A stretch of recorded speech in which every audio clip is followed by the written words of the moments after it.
কুয়াশায় অন্ধ্র, দিল্লি সহ উত্তর ভারত। বাতিল 60টি বিমান, বিলম্বে চলছে 360টি। কুয়াশার জেরে হরিয়ানায় সড়ক দুর্ঘটনায় মৃত 2। ঘন কুয়াশায় জেরবার দিল্লি সহ উত্তর ভারত। ব্যাহত বিমান থেকে ট্রেন পরিষেবা। শনিবার সকালে 360টি বিমান ওঠানামায় বিলম্ব হয়েছে। বাতিল হয়েছে 60টি বিমান। কুয়াশার জেরে 15টি বিমানকে ভিন্ন পথে ঘোরানো হয়েছে। সড়ক পথেও বিপর্যস্ত যান চলাচল। হরিয়ানার হিসারে দৃশ্যমানতার অভাবে সড়ক দুর্ঘটনায় মৃত্যু হয়েছে 2 জনের। আবহাওয়া দপ্তর জানিয়ে দিয়েছে, আগামী কিছুদিন গোটা উত্তর ভারত ঘন কুয়াশার আঁধারে ডুববে। বিশেষ করে দিল্লি, উত্তরপ্রদেশ, পাঞ্জাব এবং হরিয়ানায় একই সঙ্গে চালিয়ে খেলবে শীত। তাপমাত্রা আরও নামতে পারে।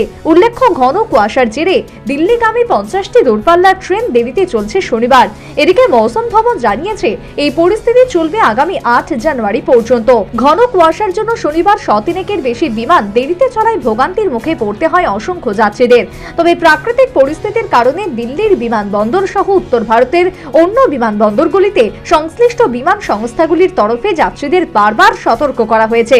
রাজধানীর পাশাপাশি শ্রীনগর, চণ্ডীগড়, আগ্রা, লখনৌ, অমৃতসর, হিন্দন এবং গোয়ালিয়র বিমানবন্দরেও দৃশ্যমানতা শূন্যে নেমে যাওয়ায় বিমান পরিষেবা বিঘ্নিত হয়েছে এদিন। National bureau report, news vanguard.